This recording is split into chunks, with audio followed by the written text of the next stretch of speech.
Donald Trump और Xi Jinping आमने सामने बैठे हैं और जिनपिंग ने खुलेआम एक बड़ी चेतावनी दे दी है। हाँ, एक सीधी वार्निंग कि ताइवान के मुद्दे पर युद्ध हो सकता है। ये काफी टेंशन वाली बात है। सही में। तो आज की इस चर्चा में हम किसी देश या आइडियोलॉजी का पक्ष नहीं ले रहे हैं। हम बस इन तथ्यों को आसान शब्दों में गहराई से समझेंगे। आखिर ताइवान दुनिया की सबसे खतरनाक जगह क्यों बन गया है? देखिए, जब दो बड़ी ताकतें हैं ऐसे भिड़ने को तैयार हों तो बात सिर्फ जमीन के टुकड़े की नहीं होती। इसके पीछे सर्वाइवल और डोमिनेंस का एक बड़ा खेल चल रहा है। राइट। तो सबसे पहले चाइना के मोटिव को समझते हैं। आखिर वो इस एक छोटे से आइलैंड के पीछे इतने गुस्से में क्यों है? इसका जवाब उनके इतिहास में है।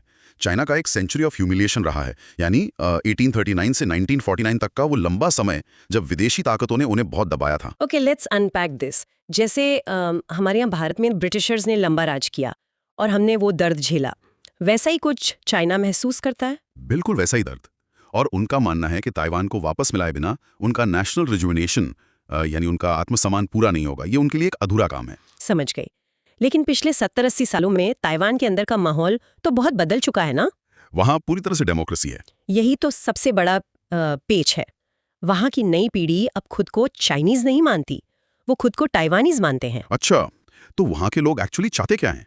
क्या वो अलग होना चाहते हैं? वहाँ अभी 3 अलग विचारधाराएं हैं। एक छोटा ग्रुप है जो चाइना के साथ जाना चाहता है। दूसरा, जो सबसे बड़ा ग्रुप है, वो पूरी आजादी या इंडिपेंडेंस चाहता है। और तीसरा ग्रुप क्या सोचता है? तीसरा चाहता है कि जैसा चल रहा है बस वैसा ही चले, जिसे हम स्टेटस को कहते हैं। So what does this all mean? मतलब परिवार का एक हिस्सा जो इतने साल दूर रहा, उसने अब अपनी एक अलग पहचान बना ली है। सही कहा आपने। और अगर आज़ादी चाहने वाला ग्रुप ऑफिशियली इंडिपेंडेंस डिक्लेयर कर दे तो चाइना वहाँ तुरंत मिलिट्री एक्शन ले सकता है। बड़ी अजीब स्थिति है। लेकिन इस आपसी झड़े में अमेरिका कहाँ से टपक पड़ा? उनका इस सब में क्या इंटरेस्ट है? अमेरिका के 2 मुख्य कारण हैं। पहला है ज्योग्राफी।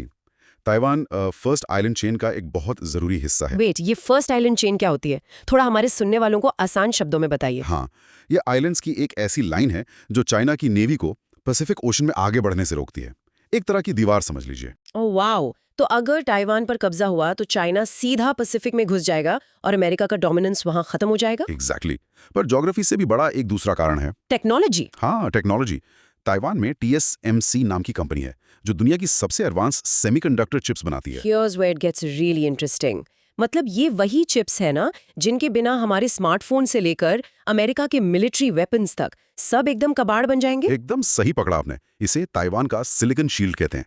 इन चिप्स की सप्लाई के बिना पूरी दुनिया की टेक्नोलॉजी रुक जाएगी। पर अगर TSMC और ताइवान दोनों अमेरिका के लिए इतनी जरूरी हैं, तो अमेरिका खुलकर उन्हें सपोर्ट क्यों नहीं देता?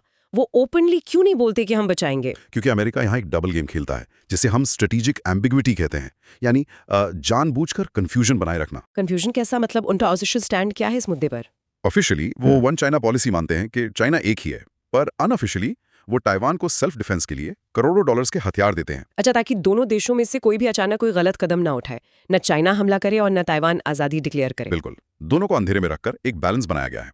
चाइना डरता है कि अमेरिका बीच में आएगा और ताइवान डरता है कि शायद अमेरिका ना आए। लेकिन क्या ये उलझी हुई पॉलिसी थोड़ी खतरनाक नहीं लगती? ये तो एक हाई स्टेक्स चेस गेम की तरह है। तो खतरनाक। यही डर आजकल दुनिया भर के डिफेंस एक्सपर्ट्स को जगाए रखता है कि अगर एक भी गलत मूव हुआ तो क्या होगा। अगर किसी एक छोटी सी गलतफहमी से भी पूरा प्लान बिगड़ा तो क्या सीधा युद्ध शुरू हो जाएगा? नतीजा सिर्फ युद्ध नहीं होगा।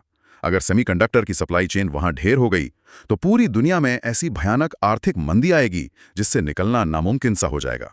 ये जमीन के साथ साथ टेक और इतिहास का जाल है। ये वाकई डराने वाली बात है कि सब कुछ कितने नाजुक धागे से बंधा है। तो इस आपसी टकराव को देखते हुए सभी सुनने वालों के लिए आज का एक आखिरी विचार छोड़ते हैं। हाँ जरूर। सोचिए, अगर किसी दिन ताइवान का ये सिलिकॉन शील्ड अचानक तबाह हो जाए तो क्या दुनिया भर में आने वाली नई AI और टेक रेवोल्यूशन वहीं ठहर जाएगी? इस पर जरूर विचार कीजिएगा।